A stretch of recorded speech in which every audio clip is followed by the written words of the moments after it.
Lelaine for control and weakened their position against Elida. Yet Lelaine's air of confidence was unnerving. She schooled her features to calmness and waited. There was nothing else to do. Quamesa all but darted into the pavilion, her sharp-nosed face chagrined at not being first to arrive, and joined Delana. Salita appeared, dark and cool-eyed in yellow-slashed-green embroidered with yellow scroll work on the bosom, and suddenly there was a rush. Lirella glided in, graceful and elegant in brocaded blue silk, to take her place with the blues. Then Soroya and Eledrin with their heads together, the blocky Damani seeming almost slender alongside the stout Tarabana. As they took their places on the white benches, fox-faced Sonalin joined Faisella and Malind, and tiny Esmeralda scurried in. She scurried. The woman was from Farmati, too. She should know better how to behave. Verilyn is in Darine, I believe, Ramonda said as Esmeralda climbed out beside Janya. But even if some others arrive later, we have more than 11. Are you content to begin, Lelaine, or do you wish to wait? I am content to begin. Do you wish a formal sitting? Lelaine smiled again. She was being very free with those this morning. They did nothing to warm her face. That won't be necessary, Ramonda. She rearranged her skirt slightly. But I ask that what is said here be sealed to the hall for the time being. A murmur rose from the growing crowd of sisters standing behind the benches and those outside the pavilion. Even some of the sitters showed surprise. If the sitting was not formal, what need could there be to restrict knowledge of what was said so closely? Ramonda nodded as though it were the most reasonable request in the world, though. Let all depart who do not hold a chair. Eledrin, will you make us private? Despite dark yellow hair of a silky texture and large liquid brown eyes, the Tarabana white fell short of pretty, but she had a good head on her shoulders, which was far more important. Standing, she seemed uncertain whether she should speak the formal words, and finally contented herself with weaving the ward against eavesdropping around the pavilion and holding it. The murmuring faded as sisters and warders passed through that ward, until the last was gone, and silence fell. They stood in ranks, shoulder to shoulder on the walkway, watching, however. The warders all crowded to the rear so everyone could see. Adjusting her shawl, Lelaine stood. A green sister was brought to me when she came asking for Egwene. The green sitters stirred, exchanging glances, no doubt wondering why the sister was not brought to them instead. Lelaine affected not to notice. Not for the Amerlin seat. For Egwene Alvir. She has a proposal that meets some of our needs, though she was reluctant to say very much of it to me. Moria, will you bring her so she can present her proposal to the hall? She resumed her seat. Moria left the pavilion still frowning, and the crowd outside opened up enough to let her through. Ramonda could see sisters trying to question her, but she ignored them, disappearing across the street and into the blue Aja quarters. Ramonda had a dozen questions she would have liked to ask in the interval, but informal session or not, questions would have been improper at this point. The sitters did not wait in silence, however. At every Aja except the blue, women stepped down so they could come together and speak in low voices, except the blue and the yellow. Salita climbed down and walked over to Ramonda's platform, but Ramonda raised a hand slightly as soon as she opened her mouth. What is there to discuss? Until we know what the proposal is, Salita. The tyrant sitter's round face was as unreadable as a stone, but after a moment she nodded and resumed her seat. She was not unintelligent, far from it, just unsuitable. At last Moria returned, leading a tall woman in dark green, her dark hair pulled back severely from a stern ivory face and held by a silver comb, and everyone climbed back to their benches. 3 men with swords at their hips trailed after her through the watching sisters and into the pavilion. Unusual, that. Very unusual when matters had been sealed to the hall. Ramonda paid them little mind at first, though. She had had no real interest in warders since her last had died a good many years earlier. But someone among the greens gasped, and Eledrin squeaked. She actually squeaked. And she was staring at the warders. That had to be what they were, and not only because they were healing the green. There was no mistaking a warder's deadly grace. Romanda took a longer look and nearly gasped herself. They were disparate men, alike only in the way a leopard was like a lion. But one, a pretty sun-dark boy with his hair in belled braids, garbed all in black, wore a pair of pins on the tall collar of his coat. A silver sword, and a sinuous-maned creature in red and gold. She had heard enough descriptions to know she was looking at an Ashaman. An Ashaman who had been bonded, apparently. Gathering her skirts, Malind jumped down and rushed out into the crowd of sisters. But she was not frightened. Although Romanda admitted to a hint of unease herself, if only to herself. "You are not one of us," Janya said, speaking up where she should not, as always. She leaned forward, squinting at the new-come sister. "Should I take it you have not come here to join us?" The green's mouth twisted in obvious distaste. "You take it correctly," she said in a strong Tarrabona accent. "My name is Maurice Heimdale, and me I will stand with no sister who wishes to contend against other sisters while the world hangs in the balance. Our enemy, it is the shadow, not women who wear the shawl as we do." Mutters rose in the pavilion, some angry, some, Romanda thought, shamed. "If you disapprove of what we do," Janya went on, as if she had a right to speak before Romanda, "why do you bring us any sort of proposal?" "Because the dragon reborn, he asked Cadsuane, and Cadsuane, she asked me," Maurice replied. The dragon reborn? The tension in the hall was suddenly palpable, but the woman continued as if she were senseless to it. "Properly, it is not my proposal. Jahar, speak to them." The sun-dark youth stepped forward, and as he passed her, Maurice reached up to pat him on the shoulder encouragingly. Romanda's respect for her rose. To bond an Ashaman was accomplishment enough. To pat one as you might a hunting hound took a level of courage and self-confidence she herself was unsure she possessed. The boy strode to the center of the pavilion, staring at the bench where the Amelin's stole lay, then turned about slowly, running his gaze over the sitters with an air of challenge. It came to Romanda that he was unafraid, too. An Aes Sedai held his bond. He was alone and surrounded by sisters, yet if there was a scrap of fear in him, he had it under complete control. "Where is Egwene Alvir?" he demanded. "I was ordered to lay the offer before her." "Manners, Jahar," Maurice murmured, and his face colored. "The mother is unavailable at the moment," Romanda said smoothly. "You can tell us, and we will tell her as soon as we can. This offer comes from the Dragon Reborn?" And Cadsuane. But learning what that woman was doing in company with the Dragon Reborn was secondary. Instead of answering, he snarled and spun to face Maurice. "A man just tried to listen in," he said. "Or maybe it was that Forsaken who killed Eben." "He is right," Eledrin's voice was unsteady. "At least something touched my warding, and it wasn't Saidar." "He's channeling?" someone said incredulously. A flurry broke out of sitters shifting on the benches, and the light of the power enveloped several. Abruptly, Delana stood. "I need a breath of fresh air," she said, glowering at Jahar as though she wanted to rip his throat out. "There's no need to be uneasy," Romanda said, though she was not sure herself. But Delana, wrapped in her shawl, hurried from the pavilion. Malind passed her coming in, as did Nacella, a tall, slender Malkieri, one of the handful remaining in the tower. A good many had died in the years after Malkir fell to the shadow, letting themselves be pulled into schemes to avenge their native land, and replacements had been few and far between since. Nacella was not particularly intelligent, but then Greens did not need intelligence, only courage. "This session has been sealed to the hall, Malind," Romanda said sharply.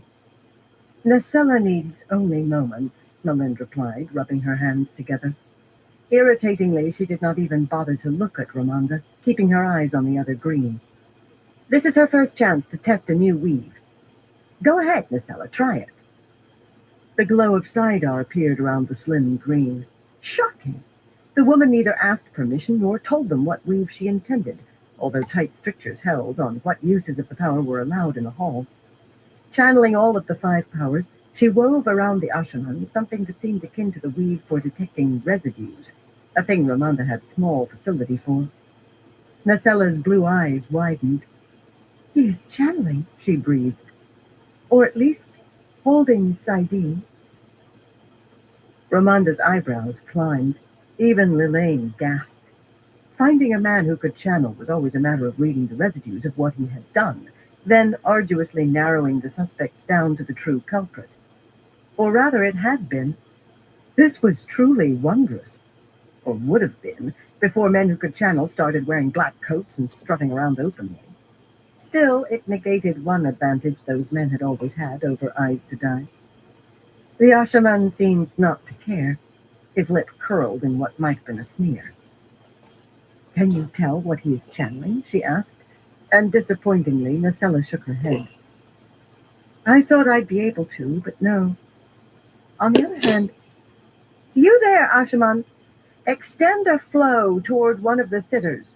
Nothing dangerous, mind, and do not touch her." Maurice glowered at her, fists planted on her hips. Maybe Nasella failed to realize he was one of her warders. She certainly gestured at him in peremptory fashion. A stubborn cast to his eyes, Jahar opened his mouth. "Do it, Jahar," Maurice said. "He is mine, Nasella, but I will let you give him an order. This once."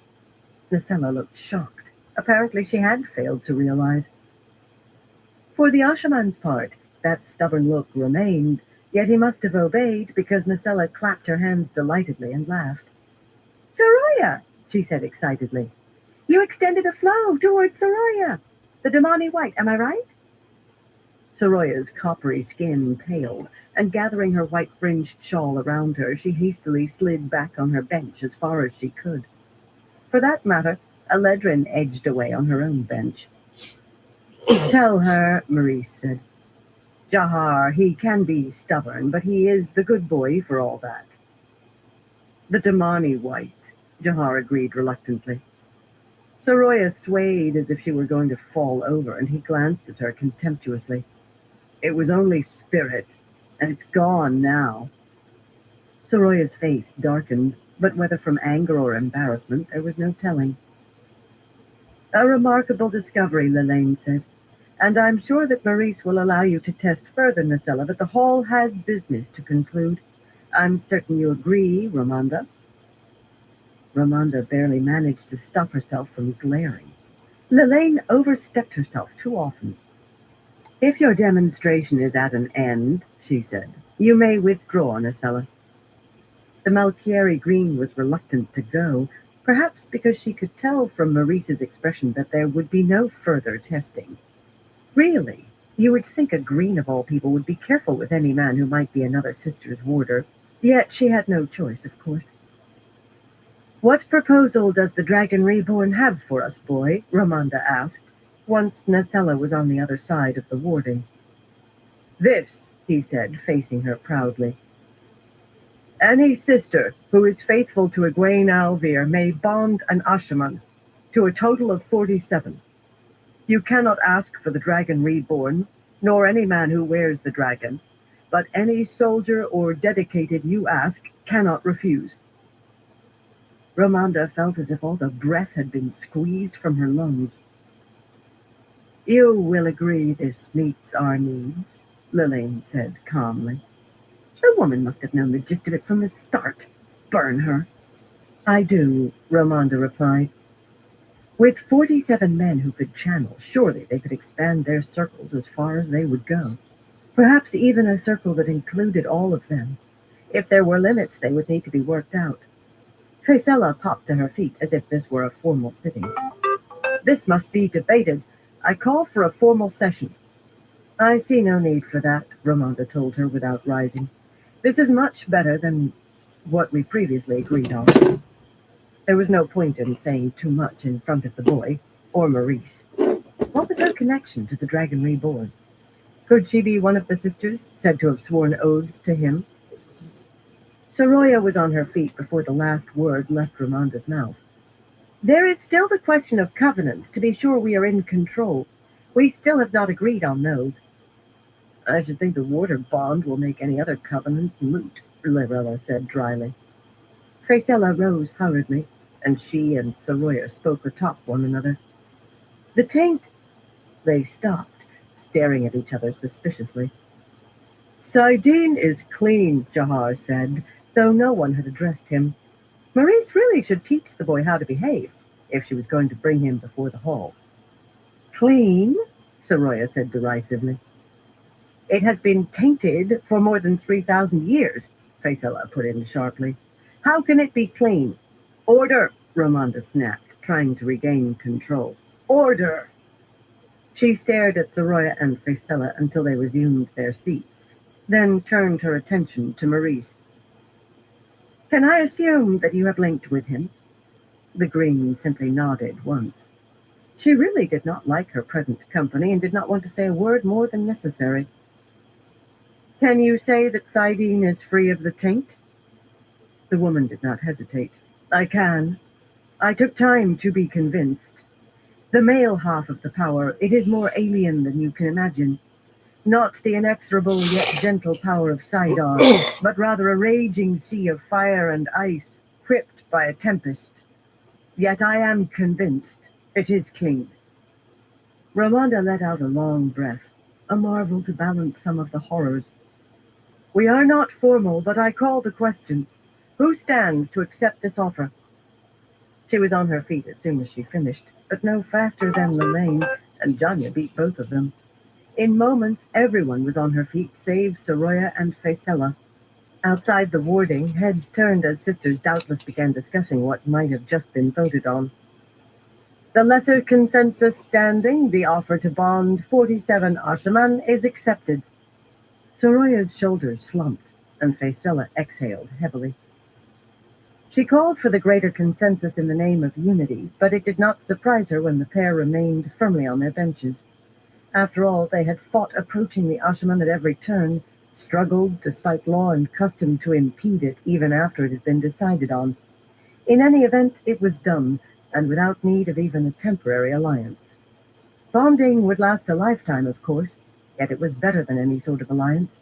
That implied too much equality. A peculiar number, 47, Janya mused.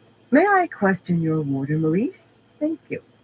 How did the Dragon Reborn come to that number, Jahar? A very good question, Ramonda thought. In the shock of achieving what they needed without any requirement for partnership, it had eluded her. Jahar drew himself up as if he had anticipated this, and dreaded answering. His face remained hard and cold, though. 51 sisters have been bonded by Ashaman already, and 4 of us are bonded to Aes Sedai. 47 makes the difference. There were 5 of us, but 1 died defending his Aes Sedai. Remember his name. Eben Hopwell. Remember him. There was a stunned silence from the benches. Ramonda felt a lump of ice in her middle. 51 sisters? Bonded by Ashaman? It was an abomination. Manners, Jahar, Maurice snapped. Do not make me tell you again. Shockingly, he rounded on her. They need to know, Maurice. They need to know. Turning back, he ran his gaze along the benches. His eyes seemed hot. He had been dreading nothing. He had been angry and still was. Eben was linked with his Daigyan and Beldane, with Daigyan controlling the link. So when they found themselves facing one of the Forsaken, all he could do was shout, She's channeling Saidin, and attack her with his sword. And despite what she did to him, ruined as he was, he managed to hang on to life, hang on to Saidin long enough for Daigyan to drive her off. So you remember his name, Eben Hopwell. He fought for his Aes Sedai long after he should have been dead. When he fell silent, no one spoke until Esmeralda finally said, very quietly, We will remember him, Jahar. But how did 51 sisters come to be bonded to Ashaman? She leaned forward as if his answer was pitched as low. The boy shrugged, still angry. It was of no matter to him. Ashaman bonding Aes Sedai. Elida sent them to destroy us. The Dragon Reborn has a standing order that no Aes Sedai can be harmed unless she tries to harm one of us first. So Taim decided to capture and bond them before they had the chance. So, they were Elida's supporters. Should that make a difference? Somehow it did, a little. But any sisters held by Ashaman brought it all back to a matter of equality, and that was intolerable. I have another question for him, Maurice, Moria said, and waited until the green nodded. Twice now you did speak as if a woman did channel Saidin. Why? That do be impossible. Murmurs of agreement rippled around the pavilion. It might be impossible, the boy replied coolly, but she did it. Daigyan told us what Evans said, and she couldn't detect anything at all, even while the woman was channeling. It had to be Saidin. Suddenly that small chime sounded again in the back of Ramonda's head, and she knew where she had heard the name Cabriana McCandis. We must order the arrest of Delana and Halima immediately, she said. She had to explain, of course. Not even the Amelin seat could order the arrest of a sitter without explanation. The murders with Saidin of two sisters who had been close friends of Cabriana, a woman Halima had claimed friendship with as well.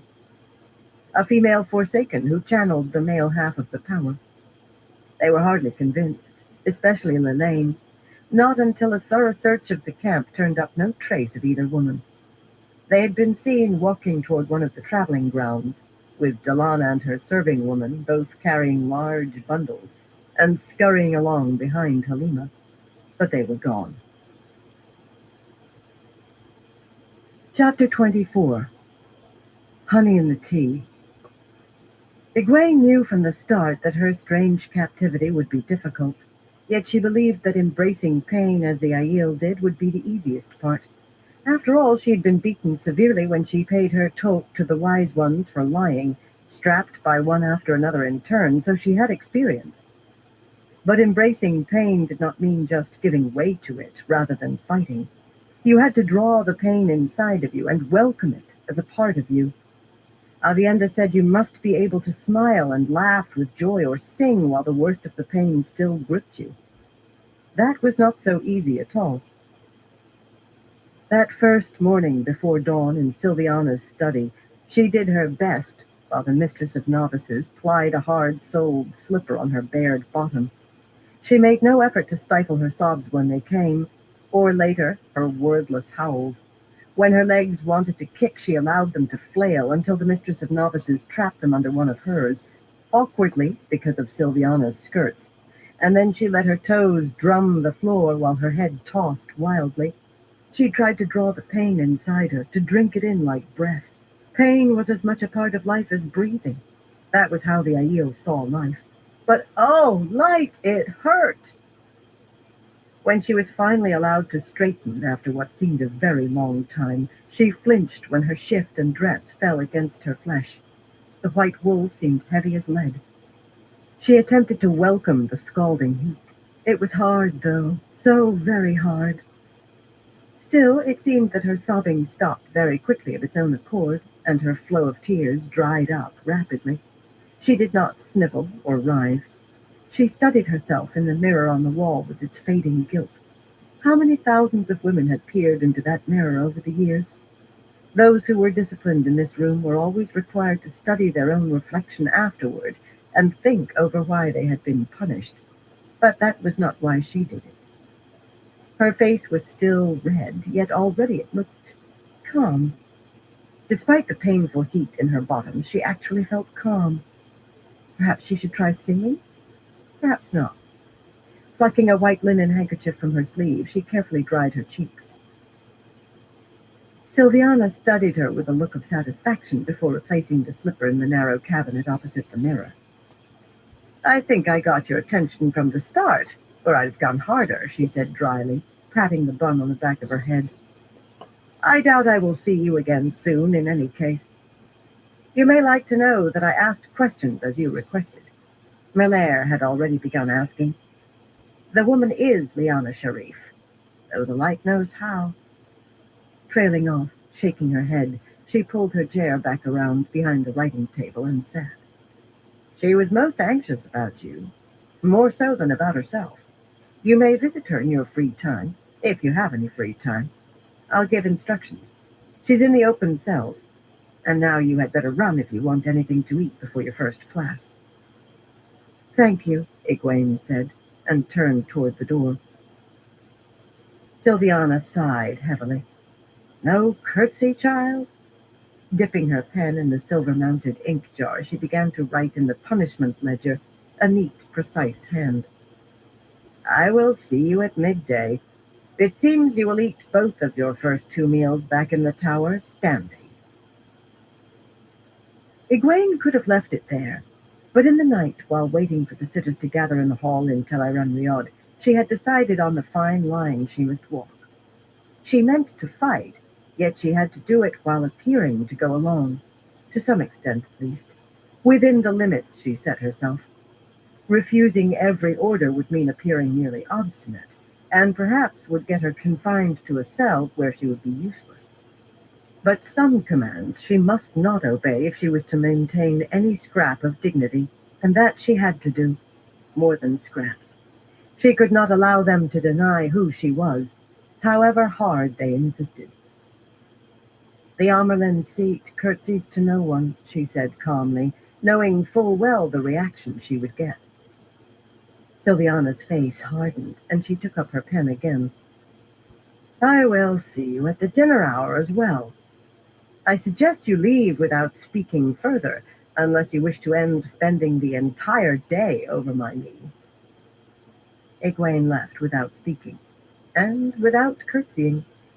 A fine line, like a wire suspended over a deep pit, but she had to walk it. To her surprise, Alviarin was pacing up and down in the hall outside, wrapped in her white-fringed shawl and hugging herself, staring at something in the unseen distance. She knew the woman was no longer Elida's keeper, if not why she had been removed so suddenly. Spying in Tel Riod gave only glimpses and snatches. It was an uncertain reflection of the waking world in so many ways. Alviarin must have heard her yowling, but strangely, Egwene felt no shame. She was fighting an odd battle, and in battle you took wounds. The normally icy white did not appear so cool today. In fact, she seemed quite agitated, her lips parted and her eyes hot. Egwene offered her no courtesies, yet Alviarin only gave her a baleful glare before entering Sylviana's study. A fine line. A little down the corridor, a pair of Reds stood watching, one round-faced, the other slender, both cool-eyed, with shawls draped along their arms so the long red fringe was displayed prominently. Not the same pair who had been there when she woke, but they were not present by happenstance. They were not precisely guards, and then again they were not precisely not guards either. She did not curtsy to these either. They watched her without expression. Before she had taken more than half a dozen steps along the red and green floor tiles, she heard a woman's pained howling start up behind her, hardly muffled at all by the heavy door to Sylviana's study. So Alviarin was taking a penance, and not doing well to be shrieking at the top of her lungs so soon, unless she also was trying to embrace pain, which seemed unlikely. Egwene wished she knew why Alviarin was undergoing penance, if it was an imposed penance. A general had scouts and eyes and ears to inform him on his enemy. She had only her own eyes and her own ears, and what little she could learn in the unseen world. Any scrap of knowledge might prove useful, though, so she must dig for every one possible. Breakfast or no breakfast, she returned to her tiny room in the novice quarters long enough to wash her face in cool water at the washstand and comb her hair. That comb, which had been in her belt pouch, was among the few personal belongings she retained. In the night, the clothes she had been wearing when captured vanished, replaced by novice white.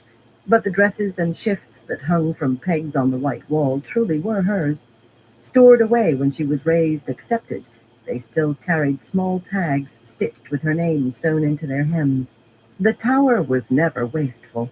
You never knew when a new girl would fit an old set of clothes. But having nothing to wear save novice white did not make her a novice, whatever Elida and the others believed. Not until she was sure that her face was no longer red and she looked as collected as she felt did she leave.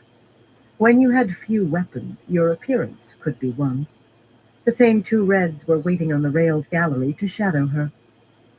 The dining hall, where novices ate, lay on the lowest level of the tower, to one side of the main kitchen. It was a large, white-walled chamber, plain, though the floor tiles showed all the Aja colors, and filled with tables, each of which could accommodate 6 or 8 women on small benches. 100 or more white-clad women were sitting at those tables, chattering away over breakfast. Elida must be very set up over their number. The tower had not held so many novices in years. Doubtless even news of the tower breaking had been enough to put the thought of going to Tarvalin into some heads. Egwene was not impressed. These women filled barely half the dining hall, if that, and there was another like it 1 floor up, closed now for centuries. Once she gained the tower, that second kitchen would be opened again, and the novices still would need to eat by shifts. Something unknown since well before the Trolloc Wars. Nicola caught sight of her as soon as she walked in. The woman appeared to have been watching for her, and nudged the novices to either side. Silence slid across the tables in a wave, and every head turned as Egwene glided down the central aisle. She looked neither to left nor right. Halfway to the kitchen door, a short, slim novice with long, dark hair suddenly stuck out a foot and tripped her. Catching her balance just short of falling on her face, she turned coolly. Another skirmish. The young woman had the pale look of a Kyrianan. This close, Egwene could be sure that she would be tested for accepted unless she had other failings, but the tower was good at rooting out such things. "What is your name?" she said. "Alvister," the young woman replied, her accent confirming her face. "Why do you want to know? So you can carry tales to Silviana? It will do you no good. Everyone will say they saw nothing." "A pity that, Alvis dear. You want to become Aes Sedai and give up the ability to lie, yet you want others to lie for you. Do you see any inconsistency in that?" Alvestir's face reddened. "Who are you to lecture me?" "I am the Amelin seat. A prisoner, but still the Amelin seat." Alvestir's big eyes widened, and whispers buzzed through the room as Egwene walked on to the kitchen. They had not believed she would still claim the title while garbed in white and sleeping among them. As well to disabuse them of that notion so quickly. The kitchen was a large, high-ceilinged room with gray-tiled floors, where the roasting spits in the long stone fireplace were still, but the iron stoves and ovens radiated enough heat that she would have begun perspiring immediately had she not known how to ignore it. She had labored in this kitchen often enough, and it seemed certain she would again. Dining halls surrounded it on 3 sides, for the accepted and for Aes Sedai as well as novices. Laris, the mistress of the kitchens, was waddling about, sweaty-faced, in a spotless white apron that could have made 3 novice dresses, waving her long wooden spoon like a scepter as she directed cooks and undercooks and scullions, who scurried for her as fast as they would have for any queen, perhaps faster. A queen would be unlikely to give anyone a smack with her scepter for moving too slowly. A great deal of the food seemed to be going on to trays, sometimes worked silver, sometimes carved wood, and perhaps gilded, that women carried away through the door to the sisters' main dining hall. Not kitchen-serving women with the white flame of Tarvalin on their bosoms, but dignified women in well-cut woolens with an occasional touch of embroidery, sisters' personal servants, who would make the long climb back to the Aja quarters. Any Aes Sedai could eat in her own rooms if she wished, though it meant channeling to warm the food again. Yet most enjoyed company at meals. At least they had. That steady stream of women carrying out cloth-covered trays was a confirmation that the White Tower was spider-webbed with cracks. She should have felt pleasure at that. Elida stood on a platform that was ready to crumble beneath her. But the tower was home. All she felt was sadness, and anger at Elida, too. That one deserved to be pulled down simply for what she had done to the tower since gaining the stolen staff. Laris gave her one long look, drawing in her chin until she had a fourth, then returned to brandishing her spoon and looking over an undercook's shoulder. The woman had helped Swan and Liana escape once, so her loyalties to Elida were weak. Would she help another now? She was certainly making every effort to avoid looking in Egwene's direction again. Another undercook who likely did not know her from any other novice, a smiling woman still working on her second chin, handed her a wooden tray with a large, stout cup of steaming tea and a thick white glazed plate of bread, olives, and crumbly white cheese that she carried back into the dining hall. Silence fell again, and once more every eye centered on her. Of course, they knew she had been summoned to the mistress of novices. They were waiting to see whether she would eat standing. She wanted very much to ease herself onto the hard wooden bench, but she made herself sit down normally, which reignited the flames, of course. Not as strongly as before, yet strong enough to make her shift before she could stop herself.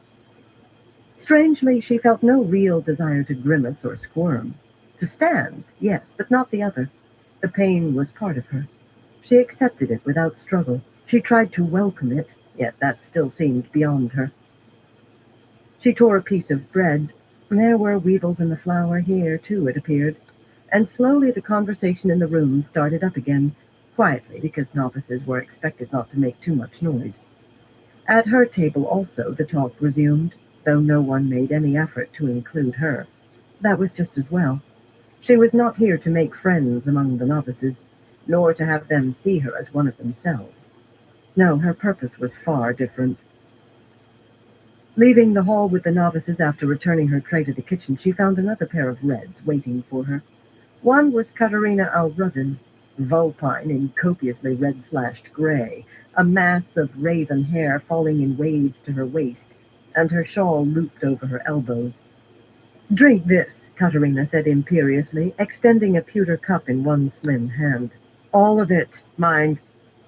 The other red, dark and square-faced, adjusted her shawl impatiently and grimaced. Apparently she disliked acting as a serving woman even by association, or perhaps it was dislike for what was in the cup. Suppressing a sigh, Egwene drank. The weak fork-root tea looked and tasted like water tinged a faint brown, with just a hint of mint. Almost a memory of mint, rather than the taste itself. Her first cup had been soon after waking, the Red Sisters on duty, eager to be done with shielding and about their own business. Katerina had let the hours slip a little, yet even without this cup, she doubted she would have been able to channel very strongly for some time yet. Certainly not with enough strength to be useful. "I don't want to be late for my first class," she said, handing the cup back. Katerina took it, though she seemed surprised to realize that she had. Egwene glided on after the novices before the sister could object, or remember to call her down for failing to curtsy. That first class, in a plain windowless room where 10 novices occupied benches for 30 or more, was every bit the disaster she expected. Not a disaster for her, however, no matter the outcome. The instructor was Idrella Menford, a lanky, hard-eyed woman who had already been accepted when Egwene first came to the tower. She still wore the white dress with the 7 bands of color at hem and cuffs. Egwene took a seat at the end of a bench, once again without consideration for her tenderness. That had lessened, though not very far. Drink in the pain. Standing on a small dais at the front of the room, Idrella looked down her long nose with more than a spark of satisfaction at seeing Egwene in white once more. It almost softened her frown, a fixture with Idrella. "You have all gone beyond making simple balls of fire," she told the class. "But let's see what our new girl is capable of. She used to think a great deal of herself, you know." Several of the novices tittered. "Make a ball of fire, Egwene. Go on, child." A ball of fire? That was one of the earliest things novices learned. What was she about? Opening herself to the source, Egwene embraced Saidar, let it rush into her. The fork-root allowed only a trickle, a thread where she was accustomed to torrents, yet it was the power. And, trickle or no, it brought all of the life and joy of Saidar, all the heightened awareness of herself and the room around her. Awareness of herself meant her smarting bottom suddenly felt freshly slippered again, but she did not shift. Breathe in the pain. She could smell the faint aroma of soap from the novice's morning wash, see a tiny vein pulsing on Adrella's forehead. Part of her wanted to clout the woman's ear with a flow of air, but given the amount of power she commanded now, Adrella would barely feel it. Instead, she channeled fire and air to produce a small ball of green fire that floated in front of her. A pale, pitiful thing it was, actually transparent. Very good, Idrella said sarcastically. Ah, yes. She had just wanted to begin by showing the novices how weak Egwene's channeling was. Release, Sidon. Now, class. Egwene added a blue ball, then a brown, and a gray, making them spin around each other. Release the source, Idrella said brusquely. A yellow ball joined the others, a white, and finally a red ball.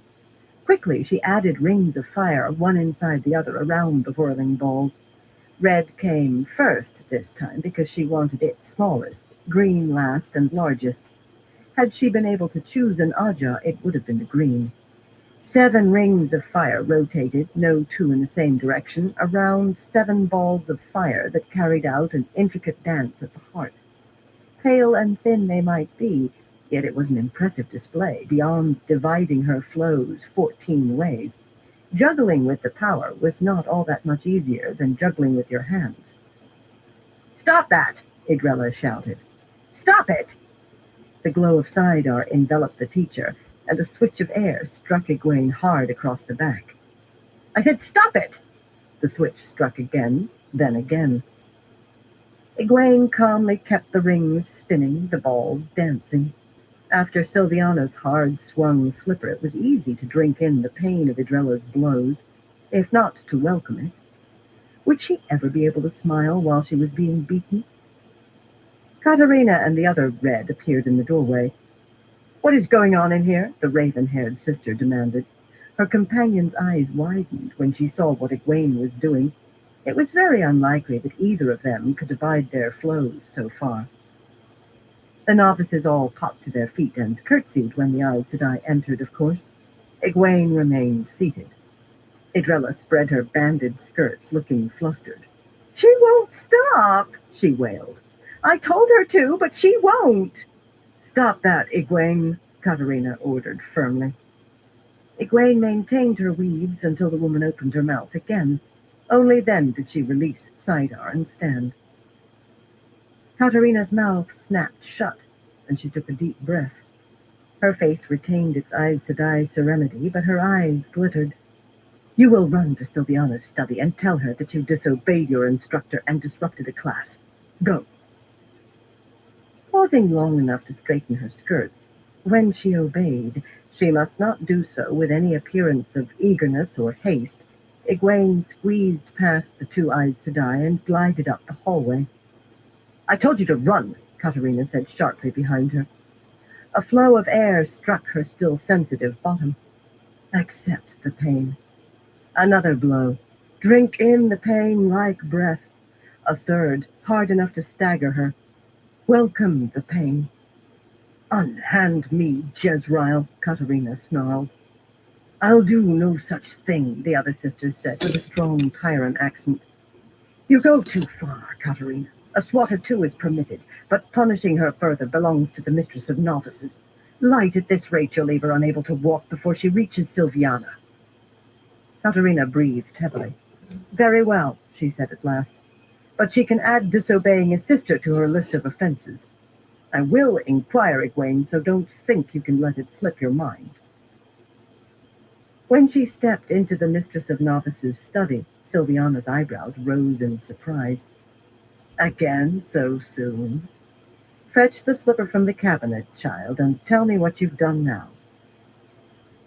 After 2 more classes and 2 more visits to Sylviana's study, she refused to be made mock of, and if an accepted did not want her doing a thing better than the accepted herself could, the woman should not ask her to do it at all.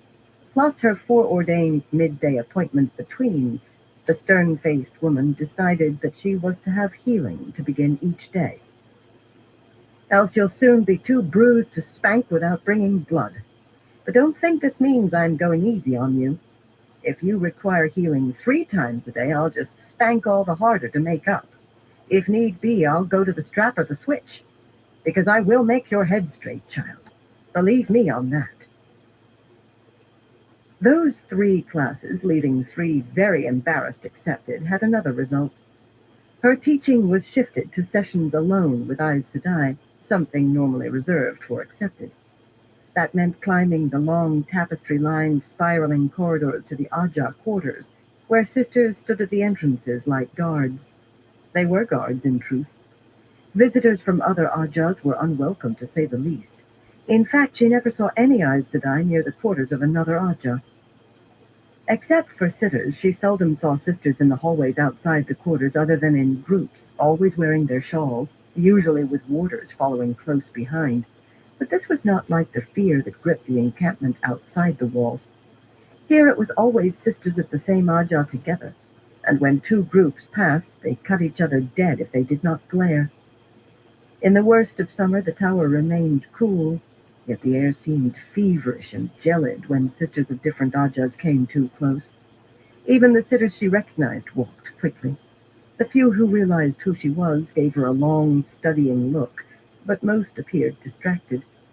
Pavara Tazanovny, a plumply pretty sitter for the Reds, almost walked into her one day. She was not going to jump aside, even for sitters, but Pavara hurried on as if she had not noticed. Another time, Dosine Alwayn, boyishly slim if elegantly dressed, did the same while deep in conversation with another yellow sister. Neither glanced at her twice. She wished she had some idea who the other yellow was. She knew the names of the 10 ferrets Shiriam and the others had sent into the tower to try undermining Elida, and she very much would have liked to make contact with them, but she did not know their faces, and asking after them would only draw attention to them. She hoped one of them would pull her aside or hand her a note, but none did. Her battle would have to be fought alone except for Lyanna, unless she overheard something that put faces to some of those names. She did not neglect Lyanna, of course.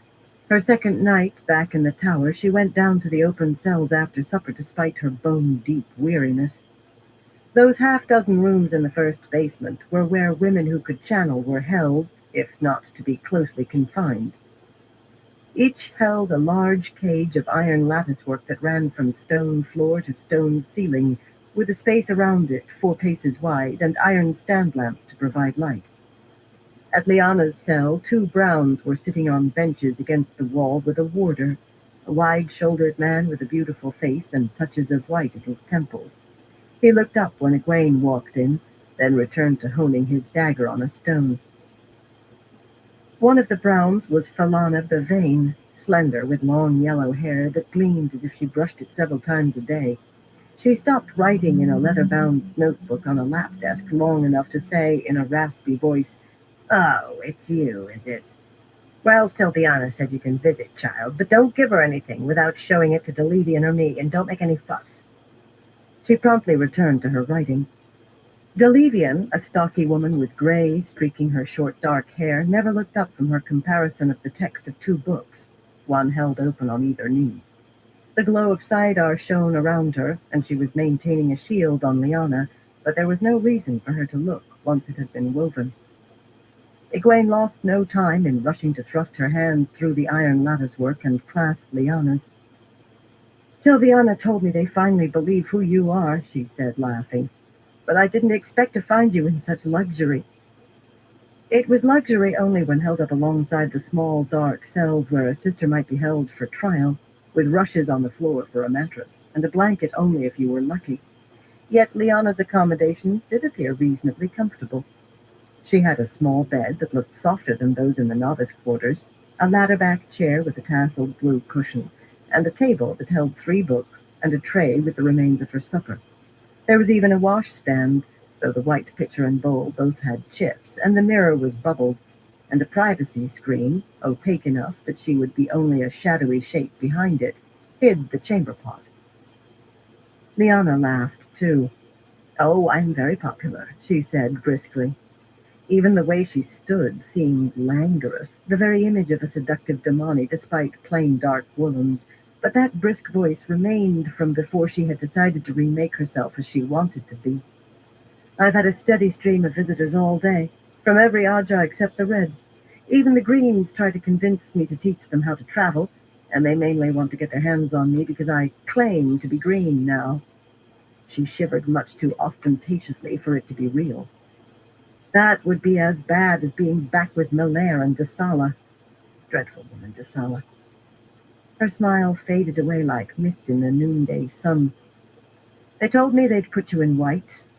Better than the alternatives, I suppose. They give you fork root? Me too. Surprised, Egwene glanced toward the sister holding the shield, and Lyanna snorted. Custom.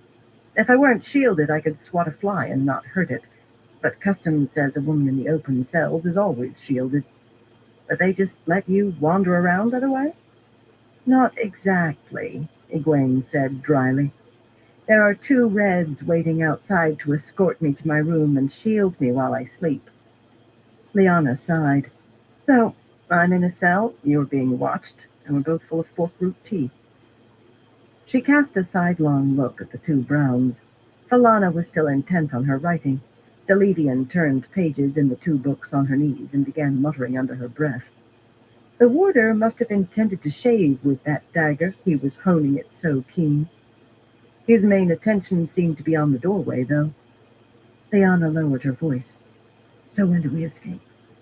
We don't, Egwene told her, and related her reasons and her plan in a near whisper while watching the sisters out of the corner of her eye. She told Lyanna everything she had seen and done. It was hard to tell how many times she had been spanked that day and how she had behaved during, but necessary to convince the other woman that she would not be broken. I can see any sort of raid is out of the question, but I'd hoped. The warder shifted and Lyanna cut off, but he was merely sheathing his dagger. Folding his arms across his chest and stretching his legs out, he leaned back against the wall, his eyes on the doorway. He looked as if he could be on his feet in the blink of an eye. Laros helped me escape once, she went on softly, but I don't know that she would do it again. She shivered, and there was nothing fake about it this time. She had been stilled when Laros helped her and Swan to escape. She did it for men more than for Swan or me, anyway. Are you certain about this? A hard woman, Sylviana Brehan. Fair, so I hear, but hard enough to break iron. Are you absolutely certain, Mother? When Egwene said that she was, Lyanna sighed again. Well, we'll be 2 worms gnawing at the root then, won't we? It was not a question. She visited Lyanna every night that exhaustion failed to drag her to her bed straight after supper, and found her astonishingly sanguine for a prisoner confined to a cell. Lyanna's stream of visiting sisters was continuing, and she slipped the tidbits Egwene suggested into every conversation. Those visitors could not order an Aes Sedai punished, even one held in the open cells, though a few grew angry enough to wish they could. And besides, hearing those things from a sister carried more weight than hearing them from one they saw as a novice. Lyanna could even argue openly, at least until the visitors stalked out. But she reported that many did not. A few agreed with her. Cautiously, hesitantly, perhaps on one point and not others, but they agreed. Almost as important, to Lyanna at least, some of the Greens decided that since she had been stilled and thus was no longer Aes Sedai for a time, she had the right to ask admission to any Aja once she was a sister again. Not all, by any means, but few was better than none. Egwene began to think that Lyanna in her cell was having more effect than she was roaming free. Well, free after a fashion. She was not exactly jealous. This was important work they were doing, and it did not matter which of them did it better so long as it got done. But there were times when it made the trek to Sylviana's study much harder. Still, she had successes, of a sort. That first afternoon, in Ben Al-Sad's cluttered sitting room, books stood in haphazard stacks everywhere on the floor tiles, and the shelves were full of bones and skulls and the preserved skins of animals, birds, and snakes, along with stuffed examples of some of the smaller specimens. A large brown lizard was perched on the huge skull of a bear, so still you would have thought it stuffed as well, until it blinked. That first afternoon, the Shinaran Brown asked her to perform an exhaustive set of weaves, one after the other. Then I sat in a high-backed chair on one side of the brown-streaked marble fireplace, she, with decided discomfort, in one on the other. She had not been invited to sit, but neither had Ben-I objected. Egwene performed each weave as asked until Ben-I casually asked for the weave for traveling, and then she merely smiled and folded her hands in her lap. The sister leaned back and adjusted her deep brown silk skirts a hair. Ben-I's eyes were blue and sharp, her dark hair caught in a silver net, liberally streaked with gray. Ink stains marked two of her fingers, and another smudged the side of her nose. She held a porcelain cup of tea, but she had not offered any to Egwene. I think there is little of the power that remains for you to learn, child, especially considering your wonderful discoveries. Egwene inclined her head, accepting the compliment. Some of those things truly were her discoveries, and it hardly mattered now in any case. But that hardly means you have nothing to learn. Hey, You had Fire, how fewer you novice doing? classes before you were. The Brown frowned at Egwene's white dress and cleared her throat. And fewer lessons as, well, later. Let's do it now. Tell me if you Since you're can. here, Fire. What mistakes did Shine Chunla make that caused the Third War of Garen's Wall? What were the causes of the Great Winter War between Andor and Kyrian? What caused the Wycan Rebellion, and how did it end? Most of history seems to be the study of wars, and the important parts of that are how and why they began and how and why ended. A great many wars would never have taken place if people had paid attention to the mistakes others had made. Well, Shine didn't make any mistakes, Egwene said slowly. But you're right, I do have a lot to learn. I don't even know the names of those other wars. Rising, she poured herself a cup of tea from the silver pitcher on the side table. Aside from the ropework silver tray, the tabletop held a stuffed lynx and the skull of a serpent. That was as big as a man's skull. Ben-I frowned, but not for the tea. She hardly seemed to notice that. What do you mean Shine didn't make any mistakes, child? Why, she bungled the situation as badly as ever I've heard of. Well before the Third War of Garen's Wall, Egwene said, returning to her chair. Shine was doing exactly as the Hall told her, and nothing they didn't. She might be lacking in other areas of history, but Swan had tutored her thoroughly in the mistakes made by other Amarins, and this particular question gave her an opening. Sitting down normally took a great effort. What are you talking about? She tried running the tower with an iron hand, never a compromise on anything, running roughshod over any opposition. The Hall grew tired of it, but they couldn't settle on a replacement. So rather than deposing her, they did worse. They left her in place and forced a penance on her whenever she tried to issue an order of any kind. Any kind at all. She knew she was going on, sounding as if she were the one giving a lecture, but she had to get it all out. Not easing herself on the hard wood of the chair seat was difficult. Welcome the pain. The Hall ran Shine and the tower, but they mishandled a great deal themselves, largely because each Aja had its own goals, and there was no hand to shape them into a goal for the tower. Shine's reign was marked by wars all over the That's all map. good, Fire. At least you Eventually, the showed up. sisters themselves got tired I'll of the be right Hall's back. bungling. In one of the 6 mutinies in Tower history, Shine and the Hall were pulled down. I know she supposedly died in the Tower of Natural Causes, but in fact she was smothered in her bed in exile 51 years later after the discovery of a plot to put her back on the Amerlin seat. Mutinies? Ben-I said incredulously. 6 of them? Exiled and smothered? It's all recorded in the secret histories, in the 13th depository. No, I suppose I shouldn't have told you that. Egwene took a sip of tea and grimaced. It was all but rancid. No wonder Ben-I had not touched hers. Secret histories? A 13th depository? If such a thing existed, and I think I would know, why should you not have told me?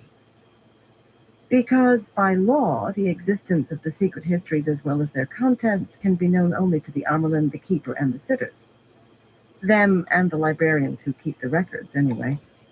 Even the law itself is part of the 13th depository, so I guess I shouldn't have told that either. But if you can gain access somehow, or ask someone who knows and will tell you, you'll find out I'm right. 6 times in the history of the tower when the Amelin was dangerously divisive or dangerously incompetent, and the hall failed to act, sisters have risen up to remove her. There. She could not have planted the seed deeper with a shovel, or driven it home more bluntly with a hammer. Then I stared at her for a long moment, then raised the cup to her lips. She spluttered as soon as the tea touched her tongue, and began dabbing at the spots on her dress with a delicate lace-edged handkerchief. The great winter war, she said huskily as she set the cup on the floor beside her chair, began late in the year 671. She did not mention secret records or mutinies again, but she did not have to. More than once during the lesson she trailed off, frowning at something beyond Egwene, and Egwene had little doubt what it was. Later that day, Lyrene Dwarelin said, "Yes, Elida made a vital mistake there," pacing up and down in front of her sitting room's fireplace. The Kyrianan sister was only a little shorter than Egwene, but the nervous way her eyes darted gave her the air of a hunted thing, a sparrow fearful of cats, and convinced there were lots of cats in the vicinity. Her dark green skirts had only 4 discreet slashes of red, though she had been a sitter once. That proclamation of hers on top of trying to kidnap him could not have been better calculated to keep the Althor boy as far from the tower as he can stay. Oh, she has made mistakes, Elida has. Egwene wanted to ask about Rand and kidnapping. Kidnapping? But Lyrene left no opening as she went on about Elida's many mistakes, all the while pacing back and forth, her eyes darting and her hands twisting unconsciously. Egwene was unsure whether or not that session could be called a success, but at least it was not a failure, and she had learned something. Not all of her forays went so well, of course. "This is not a discussion," Pratella Narbaijan said. Her tone was utterly calm, yet her tilted green eyes were heated. Her room looked more those of a green than a yellow, with several bared swords hanging on the walls and a silk tapestry showing men fighting Trollocs. She was gripping the hilt of the dagger at her woven silver belt. Not a simple belt knife, a dagger with a blade near a foot long and an arrow topping its pommel. Why she had agreed to lecture Egwene was a mystery given her dislike of teaching. Perhaps because it was Egwene. "You are here for a lesson on the limits of power. A very basic lesson, suitable for a novice." Egwene wanted to shift on the 3-legged stool that Pratella had given her for a seat, but instead she concentrated on the smarting, focused on drinking it in, on welcoming it. The day had already seen 3 visits to Silviana, and she could sense a 4th coming, with the midday meal an hour off yet.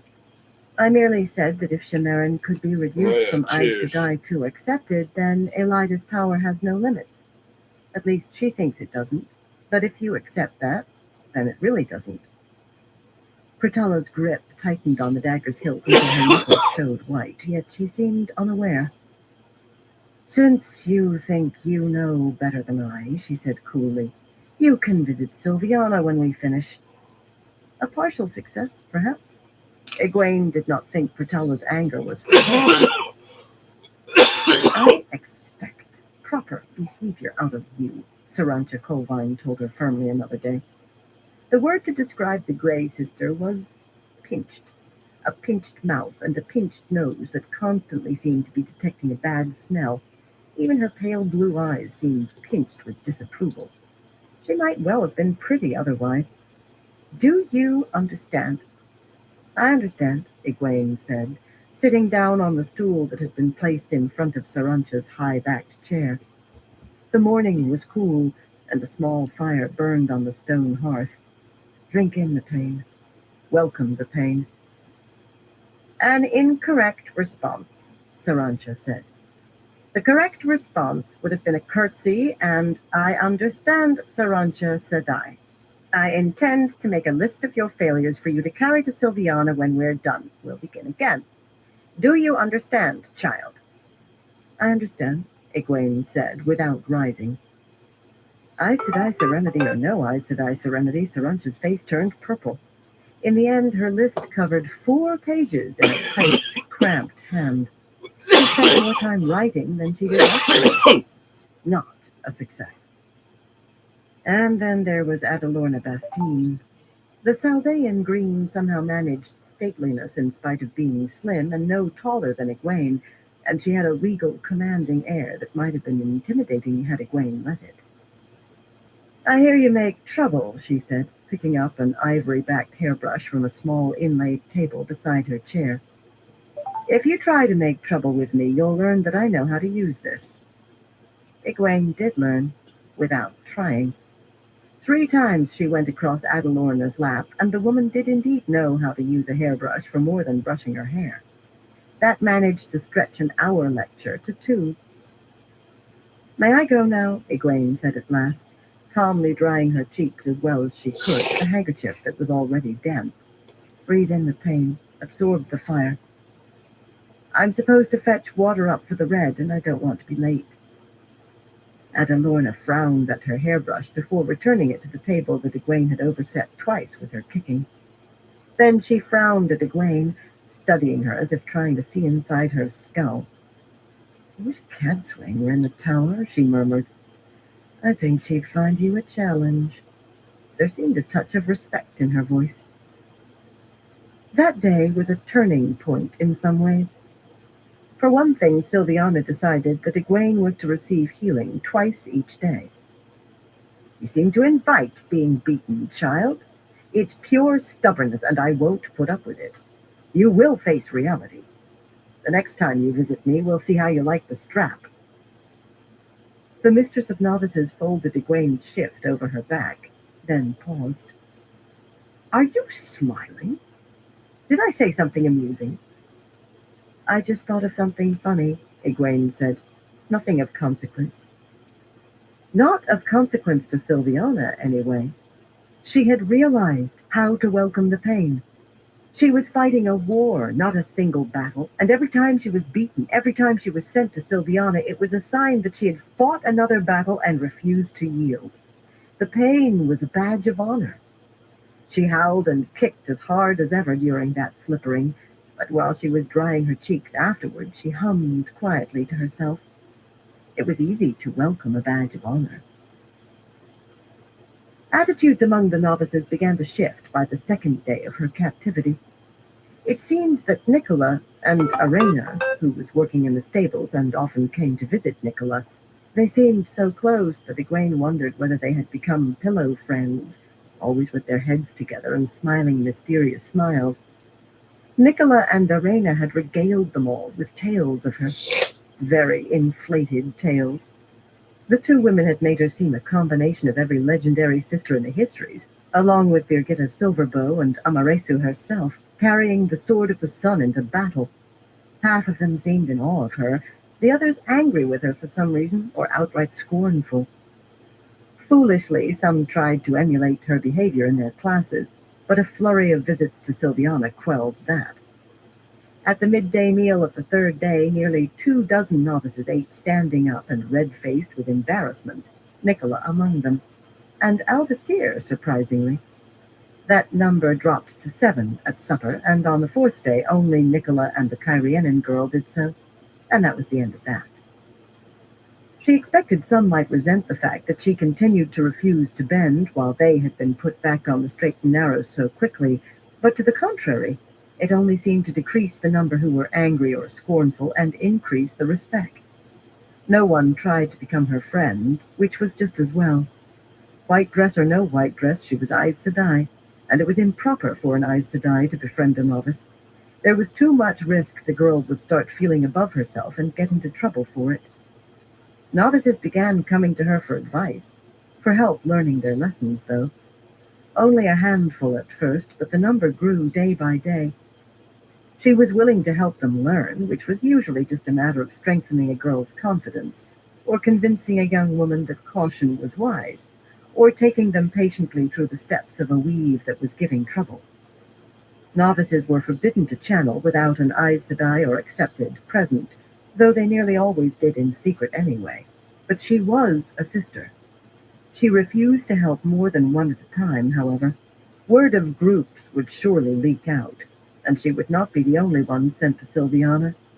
She would make that trip as often as necessary, but she did not want to earn it for others. And as for advice, with the novices kept strictly clear of men, advice was easy, though strains between pillow friends could be as harsh as anything men ever caused. One evening, returning from yet another session with Sylviana, she overheard Nicola talking to two novices who could not have been more than 15 or 16. Egwene hardly remembered being that young. It seemed a lifetime ago. Mara was a stocky Murandian with mischievous blue eyes, Namine a tall, slim Damani who giggled incessantly. "Ask the mother," Nicola said. A few of the novices had taken to calling Egwene that, though never where anyone not wearing white could hear. They were foolish, but not utter fools. "She's always willing to give advice." Namine giggled nervously and wriggled. "I wouldn't want to bother her." "Besides," Mara said, a lilt in her voice, "they say she always gives the same advice she does." "And good advice it is, too." Nicola held up one hand to tick off fingers. "Obey the Aes Sedai. Obey the accepted. Work hard. Then work harder."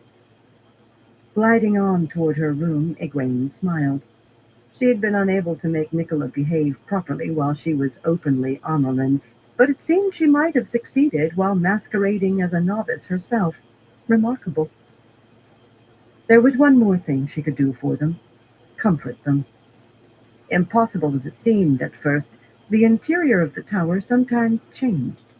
People got lost trying to find rooms they had been to dozens of times. Women were seen walking out of walls or into them, often in dresses of old-fashioned cut, sometimes in bizarre garb, dresses that seemed simply lengths of brightly colored cloth folded around the body, embroidered ankle-length tabards worn over wide trousers, stranger things still. Light.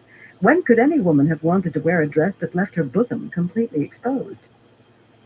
Egwene was able to discuss it with Swan in Tel'aran Riad, so she knew that these things were signs of the approach of Tarman Gaiden. An unpleasant thought, yet there was nothing to be done about it. What was, and it was not as if Rand himself was not a herald of the last battle. Some of the sisters in the tower must have known what it all meant, too, but wrapped up in their own affairs, they made no effort to comfort novices who were weeping with fright. Egwene did.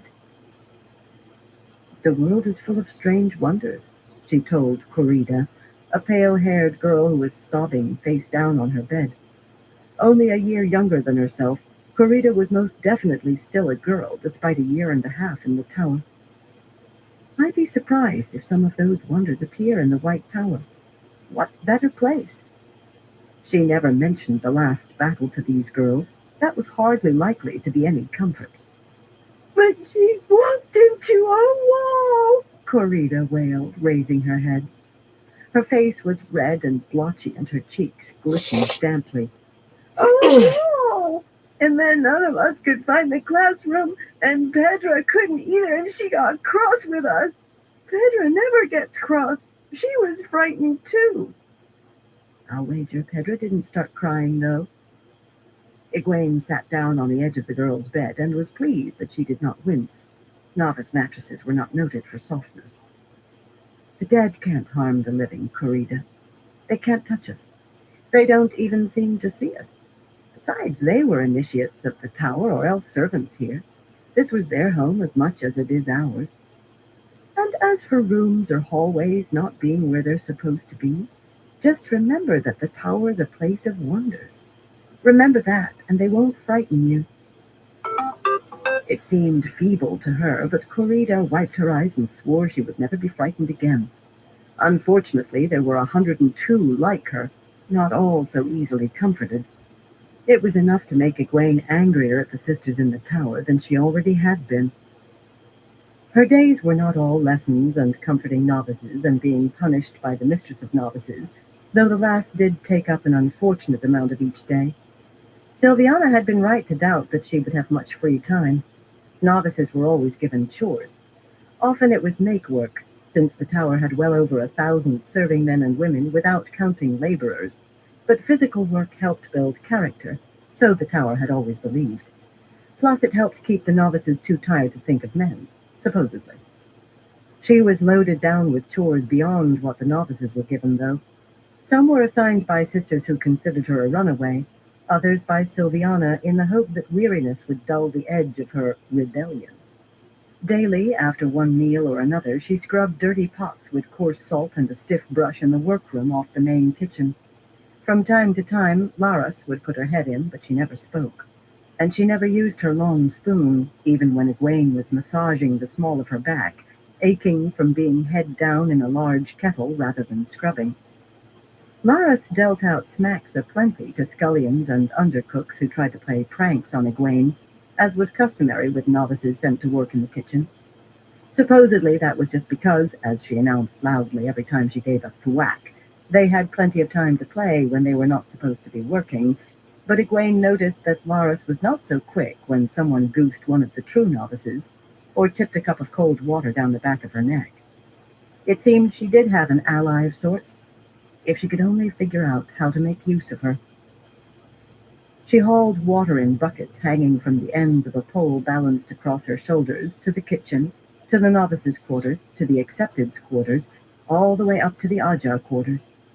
She carried meals to sisters in their rooms, raked garden paths, pulled weeds, ran errands for sisters, attended sitters, swept floors, mopped floors, scrubbed floors on her hands and knees, and that was only a partial list. She never shirked at these tasks, and only in part because she would not give anyone an excuse to call her lazy.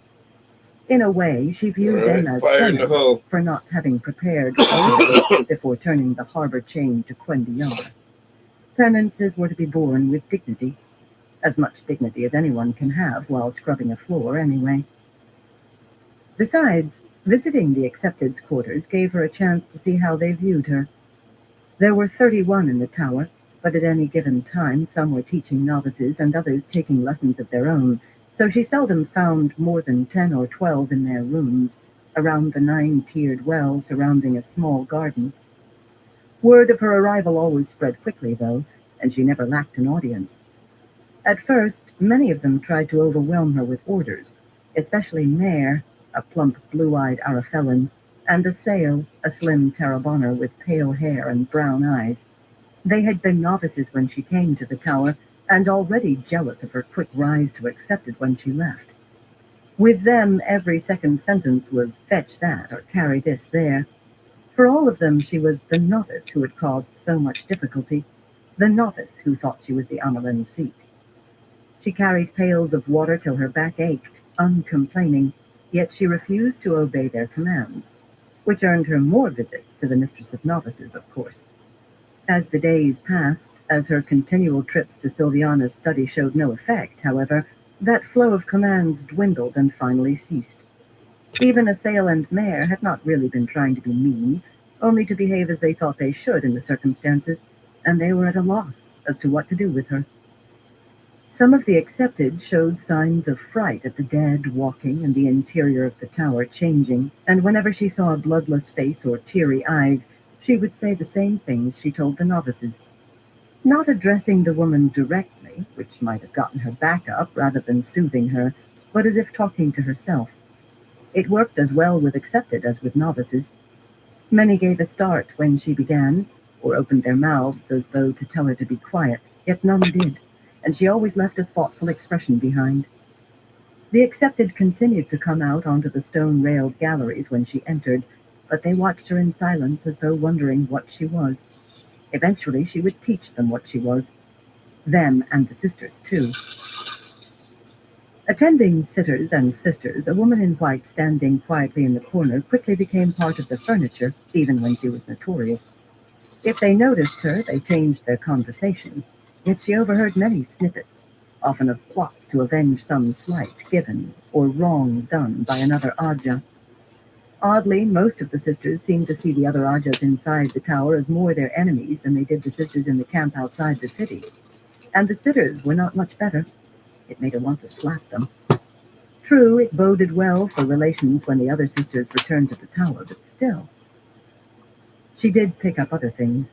The unbelievable disaster that had befallen an expedition sent against the Black Tower. Some of the sisters seemed not to believe it, yet they appeared to be trying to convince themselves it could not have happened. More sisters captured after a great battle, and somehow forced to swear fealty to Rand. She had already had inklings of that, and she could not like it any more than she did sisters being bonded by Ashaman. Being ta'veren or the Dragon Reborn was no excuse. No Aes Sedai had ever before sworn fealty to any man. The sisters and sitters argued over who was to blame, with Rand and the Ashaman at the head of the list. But one name came up again and again: Elida do Agrinia Royhan. They talked of Rand, too, of how to find him before Tarmon Gaiden. They knew it was coming, despite their failure to console the novices and accepted, and they were desperate to lay hands on him. Sometimes she risked the comment, the mention of Shamaran being stripped of the shawl against all custom, a suggestion that Elida's edict regarding Rand was the best way in the world to make him dig in his heels. She offered sympathy for the sisters captured by the Ashaman, for those taken at Dumai's Wells, with Elida's name dropped in, or regretted the neglect that saw garbage rotting in the once pristine streets of Tar Valon. There was no need to mention Elida there. They knew who was responsible for Tar Valon. At times, those comments earned her still more trips to Sylviana's study, and more chores besides, yet surprisingly often they did not. She made careful note of the sisters who merely told her to be quiet, or better still, said nothing. Some even nodded agreement before they caught themselves. Some of those chores led to interesting encounters. On the morning of her second day, she was using a long-handled bamboo rake to fish detritus from the ponds of the water garden. There had been a rainstorm the night before, and the heavy winds had deposited leaves and grasses in the ponds, among the bright green lily pads and budding water irises, and even a dead sparrow that she calmly buried in one of the flower beds. A pair of reds stood on one of the arching pond bridges, leaning on the lacy stone railing and watching her, and the fish swirling below them in a flurry of red and gold and white. A half-dozen crows burst up out of one of the leather leaves and silently winged their way north. Crows? The tower grounds were supposed to be warded against crows and ravens. The reds did not seem to have noticed. She was squatting on her heels beside one of the ponds, washing the dirt from her hands after burying that pitiful bird, when Alviarin appeared, her white-fringed shawl wrapped tightly around her, as if the morning were still windy rather than bright and fair. This was the third time she had seen Alviarin, and every time she had been alone rather than in company with other whites. She had seen clusters of whites in the hallways, though. Was there a tree? If so, she could not imagine to what, unless Alviarin was being shunned by her own Aja for some reason. Surely the rot that had found her deep. Eyeing the reds, Alviarin approached Egwene along the coarse gravel path that wound among the ponds. "You have fallen far," she said when she was close. "You must feel it keenly." Egwene straightened and blotted her hands on her skirt, then picked up the rake. "I'm not the only one." She had had another session with Sylviana before dawn, and when she left the woman's study, Alviarin had been waiting to go in again.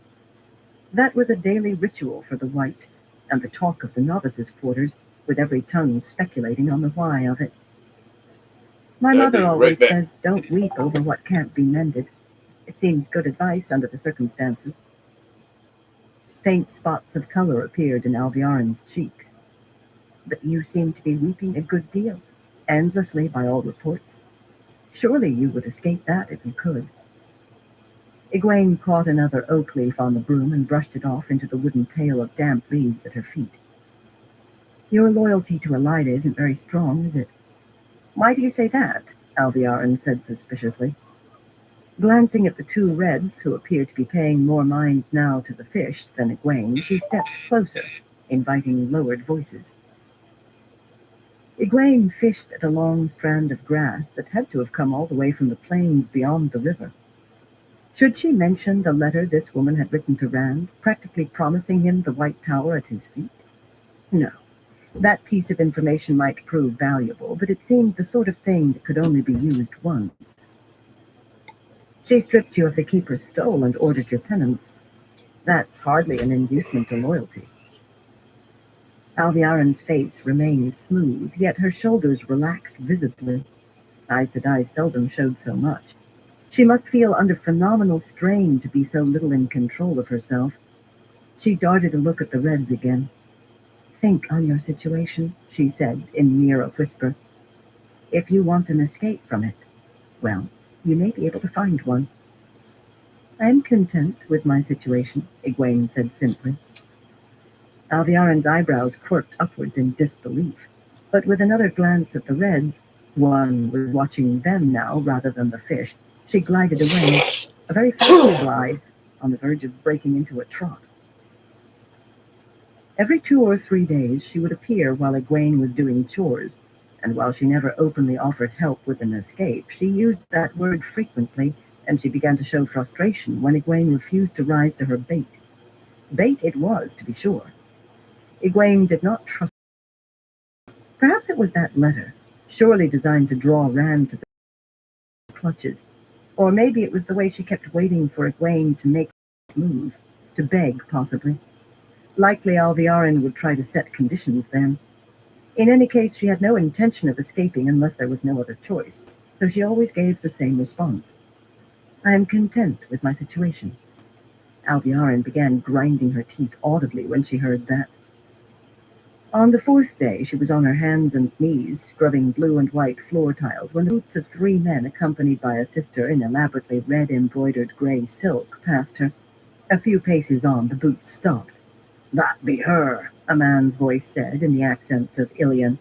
She did be pointed out to me. I think I will speak to her.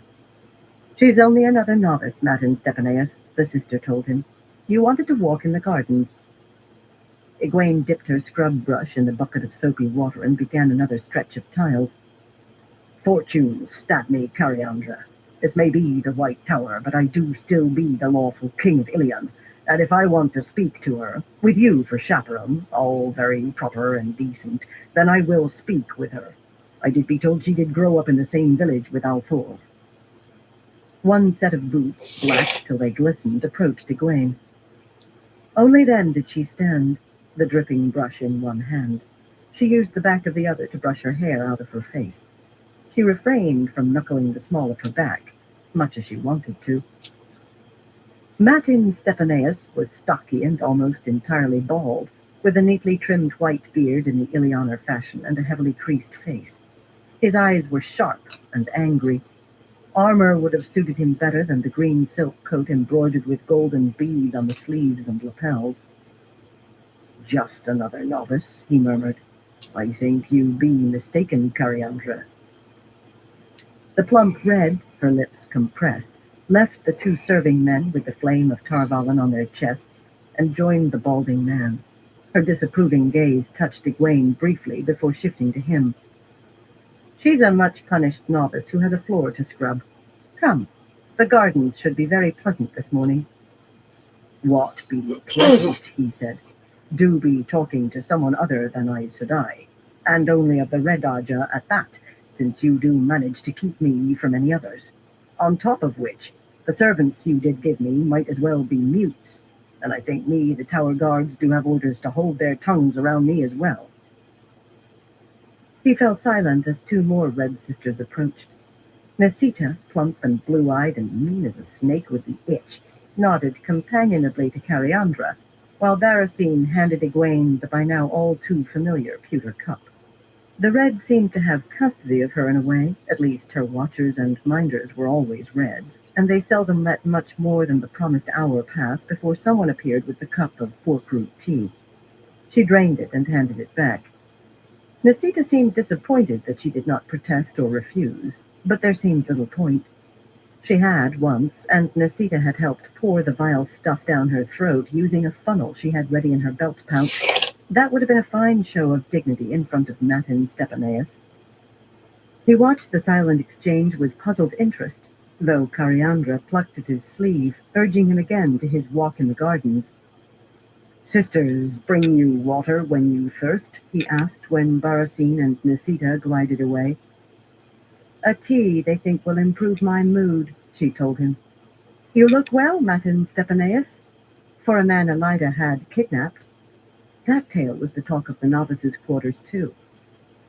Cariandra hissed and opened her mouth, but he spoke up first, his jaw tight. Elida did save me from murder by Althor, he said. The red nodded approvingly. Why would you think yourself in danger from him? Egwene asked. The man grunted. He did murder Morgaze in Camelin, and Colaver in Kyrian. Do another He dab destroyed after half this the one. Sun Palace, killing her, I did hear. And I did hear of Tyrant High Lords poisoned or stabbed to death in Kyrian. Who can say what other rulers he did murder and destroy the bodies? Cariandra nodded again, smiling. You might have thought him a boy reciting his lessons. Did the woman have no understanding of men? He certainly saw it. His jaw grew harder still, and his hands clenched into fists for a moment. Colaver hanged herself, Egwene said, making sure she sounded patient. The Sun Palace was damaged later by someone trying to kill the Dragon Reborn, maybe the Forsaken, and according to Elaine Trakand, her mother was murdered by Ravine. Rand has announced his support for her claims to both the Lion Throne and the Sun Throne. He hasn't killed any of the Kyrian nobles rebelling against him, or the High Lords in rebellion. In fact, he named one of them his steward in Tyr. I think that is quite, Cariandra began, pulling her shawl up onto her shoulders, but Egwene went on right over her. Any sister could have told you all that, if she wanted to, if they were speaking to one another. Think why you see only red sisters. Have you seen sisters of any two Ajahs speaking? You've been kidnapped and brought aboard a sinking ship. That is more than enough, Cariandra snapped, right atop Egwene's last sentence. When you finish scrubbing this floor, you will run to the Mistress of Novices and ask her to punish you for shirking, and for showing disrespect to an Aes Sedai. Egwene met the woman's furious gaze calmly. I have barely enough time after I finish to get clean before my lesson with Kiyoshi. Could I visit Sylviana after the lesson? Cariandra shifted her shawl, seemingly taken aback by her calmness. That is a problem for you to work out, she said at last. Come, Matin Stepaneus, you have helped this child shirk long enough. There was no time to change out of her damp dress or even comb her hair after leaving Sylviana's study, not if she were to have any hope of being on time for Kiyoshi without running, which she refused to do. That made her late, and it turned out that the tall, slender Gray was a stickler for both punctuality and neatness, which put her back yelping and kicking under Sylviana's hard-swung strap little more than an hour later. Quite aside from embracing pain, something else helped see her through that. The memory of Matin Stepaneus's thoughtful expression as Cariandra led him off down the corridor, and how he twice looked back over his shoulder at her. She had planted another seed. Enough seeds planted, and perhaps what sprouted from them would splinter those cracks in the platform beneath Elida. Enough seeds would bring Elida down. Early on her 7th day of captivity, she was carrying water up the tower again, to the White Ajah quarters this time, when she suddenly stopped in her tracks, feeling as if she had been punched in her stomach hard. Two women in gray-fringed shawls were walking down the spiraling corridor toward her, trailed by a pair of warders. One was Melaver Somenelen, a stout Kyrianan in fine gray wool with white flecking her dark hair. The other, with blue eyes and dark honey hair, was Bayanin. So you're the one who betrayed me, Egwene said angrily. A thought occurred to her. How could Bayanin have betrayed her after swearing fealty? You must be Black Ajah. Melaver drew herself up as much as she could, which was not very far, since she was inches shorter than Egwene, and planted her fists on her ample hips as she opened her mouth to deliver a blast. Egwene had had one lesson from her, and while she was a kindly woman usually, when she became angry she could be fearsome. Bayanin laid a hand on the other sister's plump arm. Let me speak to her alone, please, Melaver. I trust you will speak sharply, Meliver said in a stiff voice. To even think of making such a charge, to even mention some things. Shaking her head in disgust, she retreated a little up the corridor, followed by her warder, squat and even wider than she, a bear of a man, though he moved with the expected warder grace. Bayanin gestured and waited until her own warder, a lean man with a long scar on his face, joined them. She adjusted her shawl several times. Me, I betrayed nothing, she said quietly. I would not have sworn to you except that the hall, it would have had me birched if it learned the secret from you. Perhaps more than once, even. Reason enough to swear, no? I never pretended to love you, yet I maintained that oath until you were captured. But you are no longer Amelin, yes? Not as a captive, not when there was no hope of rescuing you, when you refused rescue. And you are a novice once more. So that oath, it has two reasons to hold no longer. The talk of rebellion, it was wild talk. The rebellion is finished. The White Tower, it will soon be whole again, and I will not be sorry to see it so. Lifting the pole from her shoulders, Egwene set down the pails of water and folded her arms beneath her breasts. She had tried to maintain a calm demeanor since being captured, well, except when she was being punished. But this encounter would have tried a stone. You explain yourself at great length, she said dryly. Are you trying to convince yourself? It won't do, Bayanin. It won't do. If the rebellion is finished, where is the flood of sisters coming to kneel before Elida and accept her penance? Right. What else have you betrayed? Everything? It seemed likely. She had visited Elida's study a number of times in Tel Aramriod, but the woman's correspondence box had always been empty. Now she knew why. Sharp spots of red appeared in Bayanin's cheeks. I tell you I have betrayed him. She finished with a strangled grunt and put a hand to her throat as it refused to let the lie leave her tongue. That proved she was not Black Aja, but it proved something more. You betrayed the ferrets. Are they all down in the basement cells?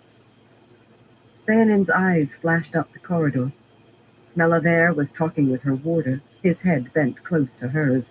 Squat or not, he was taller than she. Bayanin's Tervale was watching her with a worried expression. The distance was too far for any of the three to have overheard, but Bayanin stepped closer and lowered her voice. Elida, she is having them watched. Though I think the Ajas, they keep what they see to themselves. Few sisters want to tell Elida any more than they must. It was necessary, you understand. I could hardly return to the tower and keep them secret. It would have been discovered eventually. Then you'll have to warn them. Egwene could not keep her voice clear of her disdain. This woman split hairs with a razor. She took the thinnest excuse to decide her oath no longer applied, and then she betrayed the very women she had helped choose. Blood and bloody ashes. Bayanin remained silent for a long moment, fiddling with her shawl. But at last she said, surprisingly, I have already warned Maidani and Jennet. They were the two braves among the ferrets. I have done what I can for them. The others, they must sink or swim by themselves. Sisters have been assaulted for simply going too near another Aja's quarters. Me, I will not walk back to my rooms, clad only in my shawl and the welts, just to try. Think of it as a penance, Egwene cut in. Night, sisters assaulted. Things were even worse than she had thought. She had to remind herself that well-manured ground would help her seeds to grow. Bayanin glanced up the hallway again, and Tervale took a step toward her before Bayanin shook her head. Her face was smooth, despite the color staining her cheeks, but inside she must have been in turmoil. You know I could send you to the Mistress of Novices, yes? She said in a tight voice. I hear you spend half of each day squealing for her. I think you would dislike more visits, yes? Egwene smiled at her. Not 2 hours earlier she had managed to smile the moment Sylviana's strap stopped falling. This was much harder. And who can say what I might squeal? About oaths, perhaps? The color drained from the other woman's cheeks, leaving her face bloodless pale. No, she did not want that getting out. You may have convinced yourself I am no longer Amerlin, Bayanin, but it's time to start convincing yourself that I still am. You will warn the others, whatever the cost to yourself. Tell them to stay away from me unless I send word otherwise. They've had more than enough attention drawn to them. But from now on, you'll seek me out every day in case I have instructions for them. I have some now. Quickly, she listed the things she wanted them to bring up in conversation. Shamarin being stripped of the shawl, Elida's complicity in the disasters at the Black Tower and Dumai's wells, all the seeds she had been planting. They would not be planted one by one now, but broadcast by handfuls. Me, I Right. cannot speak for other Ajas, Bayanin But said when she finished. I But in got the this one. Grey, sisters speak of most of these I just things gotta often. load it. The eyes and ears, they are busy of late. Secrets Elida hoped to hold, they are coming out. I am sure it must be the same in the others. Perhaps it is not necessary for me to warn them and deliver my instructions, Bayanin. Egwene lifted the pole back onto her shoulders, shifting it to the most comfortable position she could find. 2 or 3 of the whites would use a hairbrush or slipper on her and send her to Sylviana if they thought her slow. Embracing pain, even welcoming it, did not mean seeking it out unnecessarily. Remember, it's a penance I've set you. I will do as you say, Bayanin said with obvious reluctance. Her eyes hardened suddenly, but it was not for Egwene. It would be enjoyable to see Elida pulled down, she said in an unpleasant voice before hurrying away to join Melivere. That shocking meeting, turned into an unexpected victory, left Egwene feeling very good about the day. And no matter that Farana did turn out to think she had been Thanks. slow. The white sitter was plump, but she This had an is arm the as strong as Dr. Dabber Sylviana's. XS. It's That night the she dragged mini herself version to down to the the open Switch I cells have. after supper, despite wanting her bed in the worst way. Aside from lessons and howling under Sylviana's strap, the last time just before supper, most of the rest of the day had been given to hauling water. Her back and shoulders ached. Her arms ached. Her legs. She was swaying on her feet with weariness. Strangely, she had not had one of those wretched headaches since being taken prisoner, nor any of those dark dreams that left her disturbed, even though she could never remember them. But she thought she might be heading for a fine headache tonight.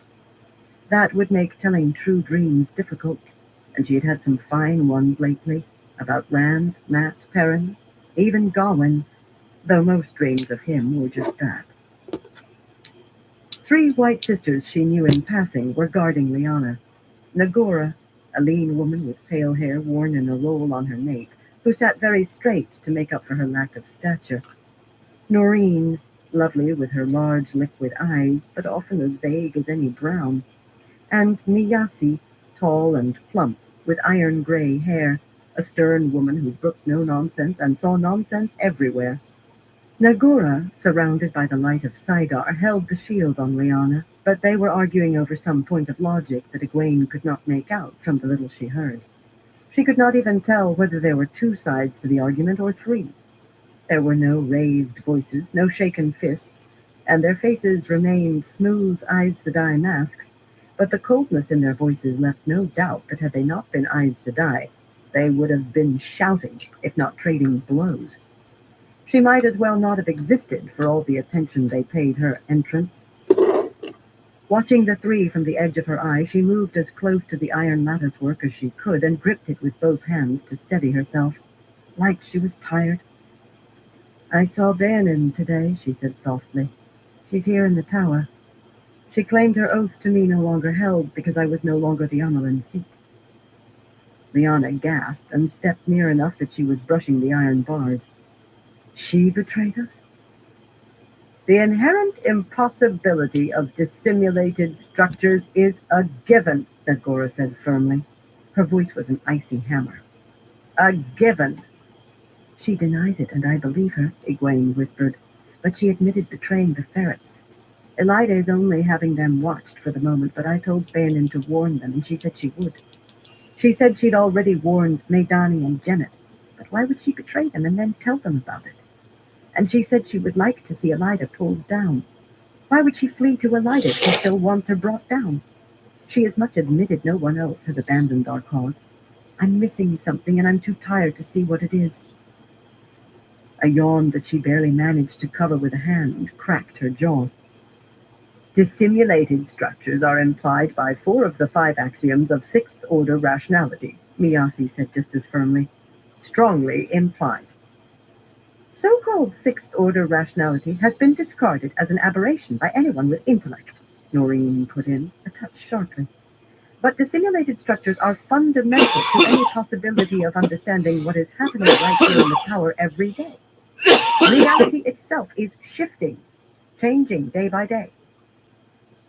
Liana glanced at the whites. Some always thought Elida had spies among us. If Bayanin was one, her oath to you would have held her until she could convince herself you were no longer Amelin. But if her reception here wasn't what she expected, it might have changed her loyalties. Bayanin was always ambitious. If she didn't get her due as she sees matters, she spread her hands. I'll be right Bayanin back. always expected her due, and perhaps a little more. Logic is always applicable to the real world, Niasi said dismissively. But only a novice would think the real world can be applied to logic. Ideals must be first principles, not the mundane world. Nagora snapped her mouth shut with a dark look, as if she felt words had been snatched right off her tongue. Coloring faintly, Noreen rose and glided away from the benches toward Egwene. The other 2 followed her with their eyes, and she seemed to feel their gazes, shifting her shawl uncomfortably, first one way, then another. I gotta put a little bit more Child, you look exhausted. water in this. Go to your bed now. Egwene wanted nothing more than her bed, but she had a question to be answered first. Only she had to be careful. The 3 whites were all paying attention now. Liana, do you think the sisters who visit you still ask the same questions? I told you to go to your bed, Noreen said sharply. She clapped her hands together as if that would somehow make Egwene obey. Yes, Liana said. I see what you mean. Perhaps there can be a measure of trust.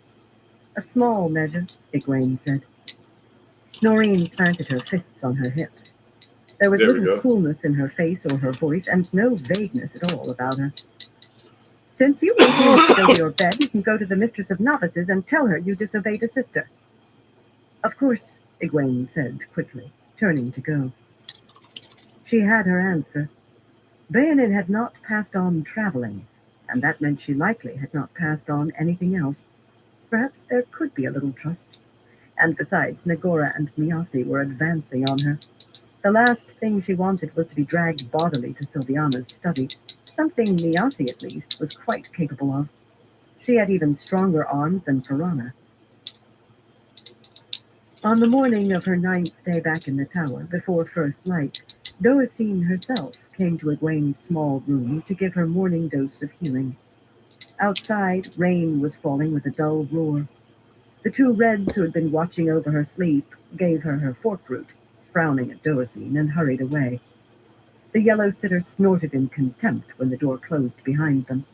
She used the old method of healing that made Egwene gasp as though doused in an icy pond and left her ravenously eager for breakfast, as well as free of the pain in her bottom. That actually felt peculiar. You could adapt to anything over time, and a bruised bottom already seemed normal. But the use of the old way, the way used every time she had been given healing since being captured, reaffirmed that Bayanin had kept some secrets, though how she had managed it was still a mystery. Bayanin herself had only said that most sisters thought the tales of new weaves were merely rumors. You don't mean to bloody surrender, do you, child? Doacine said, while Egwene was pulling her dress over her head. The woman's language was very much at odds with her elegant appearance in gold-embroidered blue, with sapphires at her ears and in her hair. Should the Amelin seat ever surrender? Egwene asked, as her head popped out at the top of her dress. She doubled her arms behind her to do up the buttons of white-dyed horn. Doacine snorted again, though not in contempt, Egwene thought. A brave course, child. Still, my wager is that Sylviana will bloody well have you sitting straight and walking right before much longer. But she left without calling Egwene down for naming herself the Amelin seat. Egwene had yet another appointment with the mistress of novices before breakfast. She'd not missed a day so far, and following a determined effort to undo Doacine's work in one go, her tears ceased as soon as Sylviana's strap stopped falling. When she lifted herself off the end of the writing table, where a leather pad was attached just for bending over, its surface worn down by who knew how many women, and her skirt and shift fell against her fiery skin, she felt no urge to flinch. She accepted the painful heat, welcomed it, warmed herself with it as she would have warmed her hands in front of a fireplace on a cold winter morning. There seemed a strong resemblance between her bottom and a blazing fireplace right that moment. Yet looking into the mirror, she saw an unruffled face, red cheeked, but calm. How could Chimarin have been reduced to accepted? She asked, wiping her tears away with her handkerchief. I've inquired, and there's no provision for it in Tower Hall. How often have you been sent to me because of those inquiries? Sylviana asked, hanging the split-tailed strap in the narrow cabin alongside the leather paddle and the limber switch. I'd think you would have given over long since. I'm curious. How, when there's no provision? No provision, child, Sylviana said gently, as if explaining to a child in truth. But no prohibition either. A loophole that, well, we won't go into that. You'd only find a way to get yourself another strapping with it. Shaking her head, she took her seat behind the writing table and rested her hands on the tabletop. The problem was that Chimarin accepted it. Other sisters told her to ignore the edict, but once she realized pleading wouldn't change the Amelin's mind, she moved into the accepted's quarters. Egwene's stomach growled loudly, anxious for breakfast, but she was not done. She was actually having a conversation with Sylviana. A conversation, however odd the topic. But why would she run away? Surely her friends didn't stop trying to talk sense into her. Some talked sense, Sylviana said dryly. Others. She moved her hands like the pans of a balance scale, first one up, then the other. Others tried to force her see sense. They sent her to me nearly as often as you are sent. I treated her visits as private penances, but she lacked your... She stopped abruptly, leaning back in her chair and studying Egwene over steepled fingers. Well now, you actually have me chatting. Not prohibited, certainly, yet hardly proper in these circumstances. Go on to breakfast, she said, picking up her pen and opening the silver cap of her ink jar. I'll mark you down for midday again, since I know you have no intention of curtsying. The faintest hint of resignation tinged her voice. When Egwene entered the novices' dining hall, the first novice to see her stood, and suddenly there was a loud scraping of benches on the colorful floor tiles as the others rose too. They stood there at their benches in silence as Egwene walked the center aisle with the kitchen. Suddenly, a Shellin, a plump, pretty girl from Altara, darted into the kitchen. Before Egwene reached the kitchen door, a Shellin was back with a tray in her hands that held the usual thick cup of steaming tea and a plate of bread, olives, and cheese. Egwene reached for the tray, but the olive-skinned girl hurried to the nearest table and set it down in front of an empty bench, offering a suggestion of a curtsy as she backed away. Lucky for her, neither of Egwene's escorts this morning had chosen that moment to peer into the dining hall. Lucky for all those novices on their feet. A cushion rested on the bench in front of Egwene's tray, a tattered thing that was more patches and different colors than original material, but still a cushion. Egwene picked it up and set it on the table before sitting down. Welcoming the pain was easy. She basked at the warmth of her own fires. A soft susurration gusted through the room, a collective sigh. Only when she popped an olive into her mouth did the novices sit. She almost spat it out again. It was not far short of spoiled, but she was famished after her healing, so she spat only the pit into the palm of her hand and deposited it on the plate, washing the taste away with a sip of tea. There was honey in the tea. Novices got honey only on special occasions. She tried not to smile as she cleaned her plate, and clean it she did, even picking up crumbs of bread and cheese with a dampened finger. Not smiling was difficult, though. First Doacine, a sitter. Then Silviana's resignation. Now this. The two sisters were far more important than the novices or the honey, but they all indicated the same thing. She was winning her war. Chapter 25. Attending Elida. Gold-embossed leather folder under her arm, Tarna kept to the central core of the tower she climbed toward Elida's apartments, although it meant using a seemingly endless series of staircases. Twice those stairs were not located where she remembered them, but so long as she continued upward, she would reach her destination, rather than the gently spiraling corridors. On the stairs, she met no one but the occasional liveried servants, who bowed or curtsied before hurrying on about their tasks. In either of the spiraling hallways, she would have to pass the entrances to the Aja quarters, and perhaps encounter other sisters. Her keeper's stole allowed her to enter any Aja's quarters, yet she avoided all except the red, save when duty called. Among sisters of the other Ajas, she was all too aware that her narrow stole was red, all too aware of hot eyes watching her from cold faces. They did not unnerve her. Little did. She took the shifting interior of the tower in stride. But still, she thought matters had not gone so far that anyone would actually attack the keeper. Yet she took no chances. Retrieving the situation was going to be a long, hard struggle, whatever Elida thought, and an assault on the keeper might make it irretrievable. Besides, not having to watch over her shoulder allowed her to think on Pavara's troubling question, one she had not considered before suggesting the bonding of Ashaman. Who in the red actually could be trusted with the task? Hunting men who could channel led red sisters to look askance at all men, and a fair number hated them. A surviving brother or father might well escape hatred, a favorite cousin or uncle, but once they were all gone, so was affection and trust. And there was another matter of trust. Bonding any man violated custom strong as law. Even with Tsutama's blessings, who might run to Elida when bonding Ashaman was broached? She had removed 3 more names from her mental list of possibilities by the time she reached the entrance to Elida's apartments, only 2 floors below the top of the tower. After almost 2 weeks, her list of those she could be certain of still contained only a single name, and that one was impossible for the task. Elida was in her sitting room, where the furnishings were all gilt and ivory inlays, and the large patterned carpet was one of Tyr's finest creations. She was sitting in a low-backed chair before the marble fireplace, sipping wine with Maidani. Seeing the gray was no surprise, despite the early hour. Maidani dined with the Amelin most nights, and visited often during the day by invitation. Elida, her 6-striped stole wide enough to cover her shoulders, was regarding the taller woman over her crystal goblet, a dark-eyed eagle regarding a mouse with big blue eyes.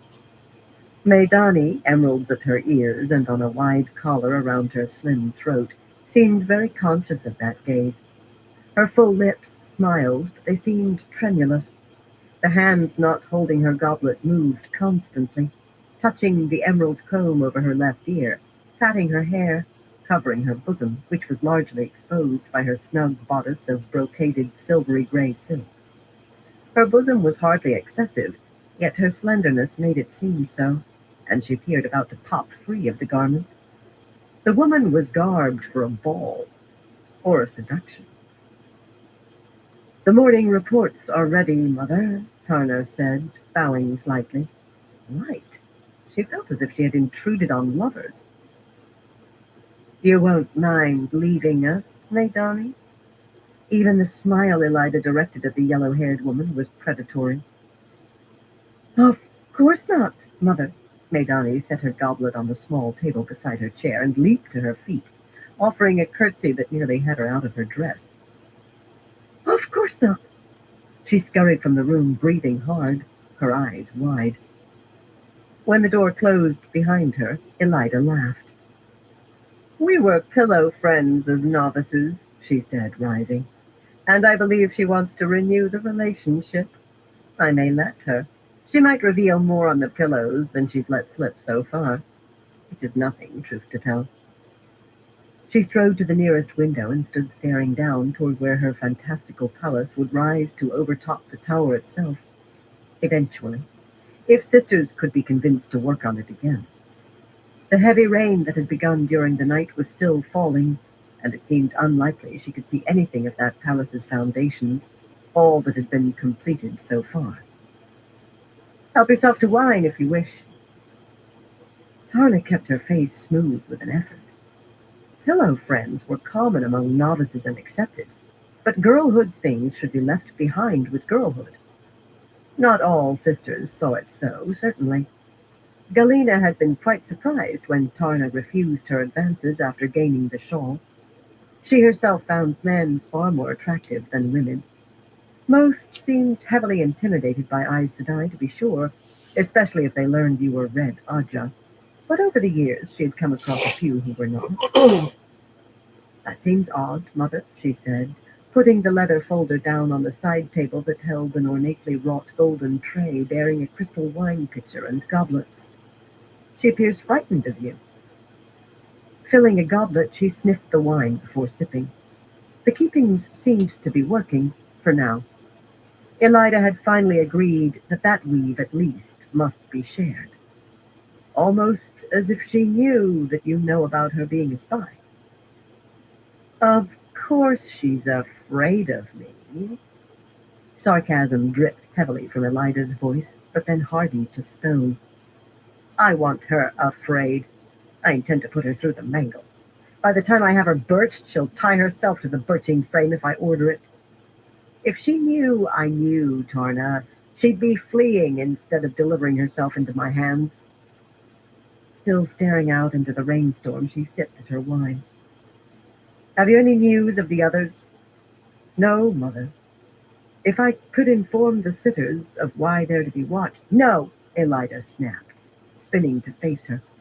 Her dress was such a mass of intricate red scroll work that the embroidery all but hid the gray silk beneath. Tarna had suggested that less flaunting of her former Aja, she had phrased it more diplomatically, but that was what she meant, might help bring the Ajas together again. Yet Elida's eruption of fury had been sufficient to keep her quiet on the topic since. What if some of the sitters are working with them? I wouldn't trust them. Those ridiculous talks continue to build despite my orders. No, I wouldn't attack them at all. Tarna inclined her head over her goblet, accepting what she could not change. Elida refused to see that if the Ajas disobeyed her order to break off the talks, they were unlikely to spy on their own sisters at her command without knowing why. Saying so would only result in another tirade. Elida stared at her as if to make sure she was not going to argue. The woman seemed harder than ever, and more brittle. A pity the rebellion in Tarabon failed, she said at last. There's nothing to be done about it, I suppose. But she mentioned it frequently at odd moments, since word came back that the Shanshan were reasserting their grip on that country. She was not so resigned as she pretended. I want to hear some good news, Tarna. Is there any word of the seals on the Dark One's prison? We must make sure no more get broken. As if Tarna did not know that. Not that the Ajas have reported, Mother, and I don't think they would hold that back. She wished she had those last words back as soon as they were spoken. Elida grunted. The Ajas released only trickles of what their eyes and ears told them, and she resented that bitterly. Her own eyes and ears were concentrated in Andor. I'll be right back. How is the work coming at the harbors? Slowly, Mother. With the flow of trade stifled, the city was already feeling hunger. It would begin starving soon unless the harbor mouths were cleared. Even cutting away the portion of the North Harbor chain that was still iron had proved not enough to allow sufficient ships in to feed Tar Valon. Once Tarna was able to convince her of the necessity, Elida had ordered the chain towers dismantled so those huge pieces of Quendiar could be removed. Like the city walls, however, the towers had been built and strengthened with the power, and only the power could disassemble them. It was far from easy. The original builders had done good work, and those wards seemed not to have weakened a hair. Reds are doing most of the work for the time being. Sisters from other Ajas come now and then, but only a few. I expect that will change soon, though. They knew the necessity of the work, however much they might resent it. No sister could like having to labor in that fashion. The Reds doing most of it certainly grumbled enough, but the order had come from Elida, and these days that resulted in foot dragging.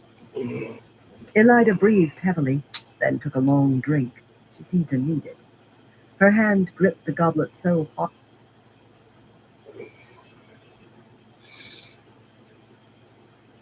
All right, everyone. I'm gonna call into this live a little early tonight. I got to fold. I got to fold clothes from doing laundry today, so that'll take me a minute. But I want to thank everyone for stopping by and everyone who keeps stopping by. I appreciate all y'all support. So next time, everyone, y'all stay safe out there.